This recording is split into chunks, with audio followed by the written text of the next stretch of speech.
Alright, hi guys, it's your boy Rich here, back at it again. And today we're talking about the manly 36 and 38mm size watches courtesy of Rolex and Omega.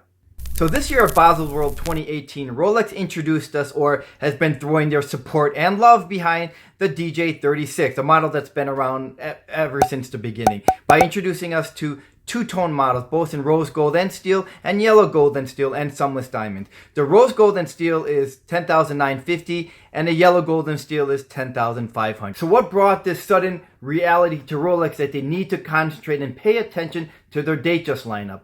Well, all the watches have gone down small. In fact, the Datejust, they tried to go bigger. Remember when they made the 41, and that I thought was a disaster. I always felt it looked awkward, and it was forced and fed steroids just to keep up with the times. And I think the 41 didn't get the love that they were hoping that it would receive. They even went smaller to the 39, and now they're celebrating it as the 36, which is where I think is the perfect size for that Datejust, is in the 36. And in a lot of ways, the Datejust is the most important lineup for Rolex. It's not the Submariner in 40. That might have stolen the show in the past few years, thanks to the Panerai invasion, where that changed the game into 44mm and above. They've made some mild case designs and lug design, but the overall shape is the same, and it's been consistent with the Datejust 36 all along. And eventually, yes, Rolex made their 43 and 44mm watch, but they're now celebrating the 36. For a long time, for at least a decade, the Datejust was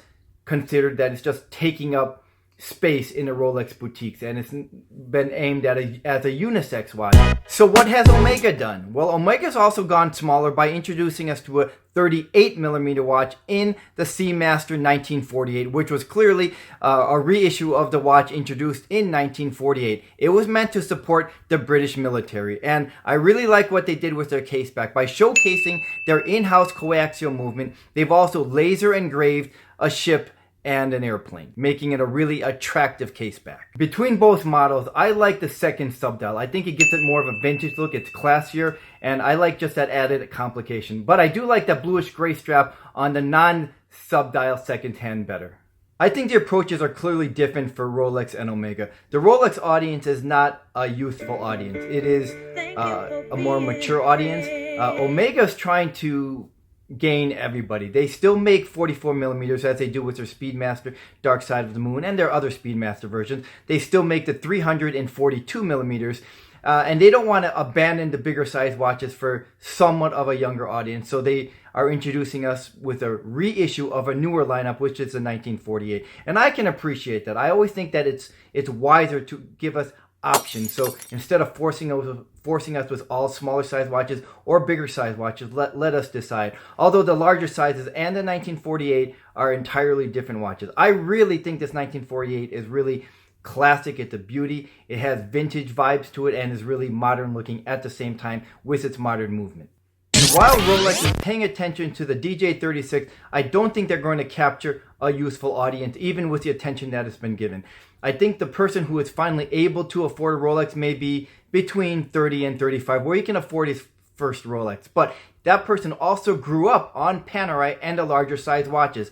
So I don't think the DJ36 is going to be as appealing to the first-time Rolex person or buyer. I think he still might be interested in the Submariner at 40, or maybe some of the 39mm editions. I don't think they're going to be attracted to this 36 simply because he didn't grow up on that size. I have a DJ36 from 2004, but that was given to me by my dad.